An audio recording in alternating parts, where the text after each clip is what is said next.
بسم اللہ الرحمن الرحیم کا درمیانی دروازہ ہے، بہترین دروازہ ہے۔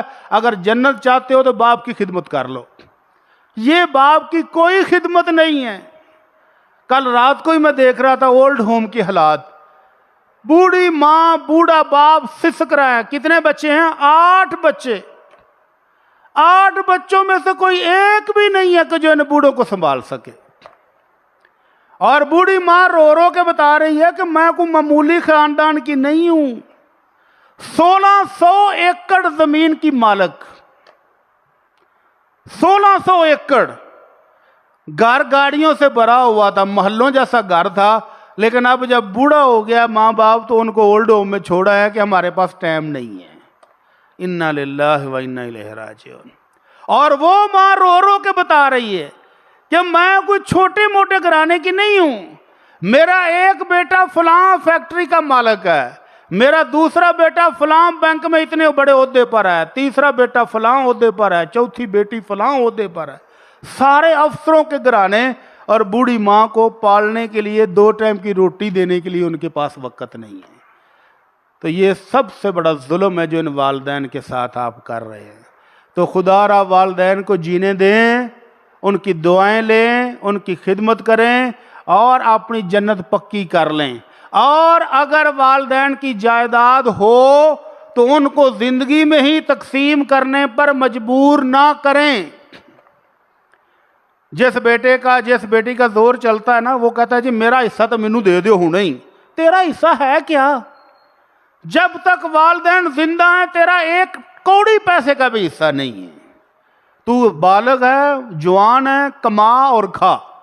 اگر والدین تیری مدد کر دیں تو ان کا احسان ہے، ان کی نیکی ہے، اور اگر وہ اپنی جائیداد میں سے 1 پیسہ بھی تجھے ابھی نہ دیں تو کوئی حق نہیں ہے تیرا۔ جاؤ بازار میں نکلو، زندگی کے میدان میں، اور کماؤ، جوڑو جائیداد تم بھی۔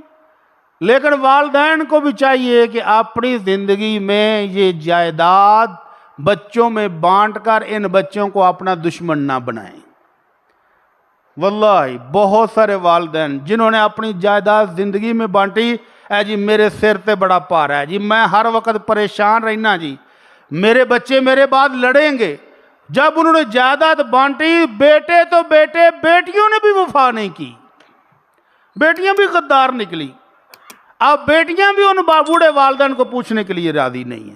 اس لیے جائیداد کبھی بھی اپنی زندگی میں بانٹے نہیں، اور کسی ایک کی باتوں میں آ کر جو زیادہ چکڑی چپڑی باتیں کرتا، اماں جان، امی جان، ابو جان، گوڈیاں چ بہ کے رات دن کنا چ گلاں کردا، اس کے حق میں کوئی زیادہ فیصلہ نہ کر کے جائیں کہ یہ چنگے چنگے پلاٹ تیرے، فلانی کوٹھی بھی تیری، فیکٹری بھی تیری، باقی تو سارے نوں ونڈ دیں۔